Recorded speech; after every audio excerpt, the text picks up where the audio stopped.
គ្រូឃើញអ្នកខ្លះគាត់ប្រាជ័យរឿងស្នេហាហើយគាត់ស្មាលាគាត់លេងឲ្យមានស្នេហាម្ដងទៀតអ្នកខ្លះគាត់មានវិបត្តិរឿងស្នេហាហើយគាត់សម្រេចចិត្តថា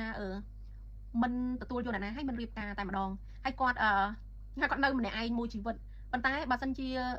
យើងចង់ធ្វើបែបហ្នឹងក៏អត់អីដែរប៉ុន្តែការលើកទឹកចិត្តរបស់អ្នកគ្រូគឺចង់ប្រាប់ទាំងអស់គ្នាថាកុំចោទចាញ់នឹងមានស្នេហាម្ដងទៀតអ្នកគ្រូផ្ដាំតែត្រូវមាននៅពេលដែលយើងរៀនចប់មានចំណេះជំនាញមានការងារធ្វើពីព្រោះអីនៅពេលដែលយើងបាត់បង់ស្នេហានៅពេលដែលយើងបែកបាក់សង្សារនៅពេលដែលយើងបាត់បង់គូជីវិតជាប្តីឬប្រពន្ធយើងមានចំណេះជំនាញមានការងារធ្វើមានលុយបើយើងកំពុងតែខូចចិត្តយើងសម្រាកពីការងារមួយថ្ងៃពីរថ្ងៃឬក៏ពេលខ្លះវាធ្ងន់ធ្ងររហូតដល់យើងសម្រាករាប់ខែប៉ុន្តែដល់ពេលដែលយើងមានកម្លាំងហើយជាសះស្បើយមកវិញយើងនៅមានចំណេះវិជ្ជា